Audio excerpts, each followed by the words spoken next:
ஹரஹர சங்கரா ஜெய ஜெயசங்கரா. எல்லோரும் good morning, காலை வணக்கம்.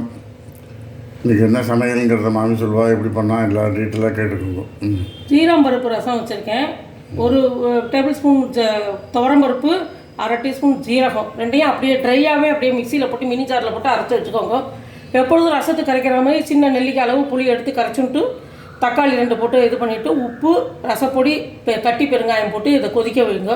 இதை பாதி கொதிச்சுட்டு போது பருப்பு அரைச்சிட்டேன்னா, பருப்பையும் ஜீரத்தையும் அரைச்சிட்டேன்னா அதை தண்ணி ஊற்றி கலக்கி இதில் ஊற்றிட்டு ரசம் பொங்கி வரைச்சி ஆஃப் பண்ணி நெய்யில் கடுகு தாளித்து போட்டுருங்க.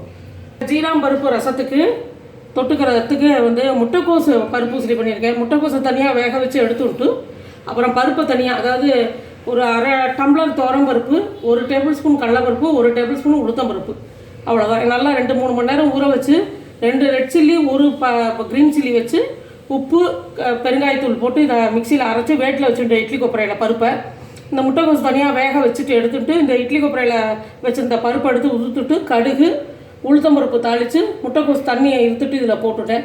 அது மாதிரி பருப்பு உசிலி, முட்டைக்கோசு பருப்பு உசிலி, ஜீரம் பருப்பு ரசம், முட்டைக்கோசு பருப்பு உசிலி. இன்றைக்கி இவ்வளோதான் சிம்பிளாக சமையல். ஸோ தயிர் சாதத்துக்கு உபராக இருக்குது, மாகாளி கலந்து வச்சுருக்கேன். ஸோ இந்த மழை காலங்கிறதுனால கொஞ்சம் இது நல்லா டேஸ்ட்டாக இருக்குது சாப்பிட்றதுக்கு. எல்லாம் செஞ்சு பாருங்கள். செஞ்சு பார்த்துட்டு லைக் பண்ணுங்கள், ஷேர் பண்ணுங்கள், விடாமல் சப்ஸ்கிரைப் பண்ணுங்கள். Thank you very much. பாய்.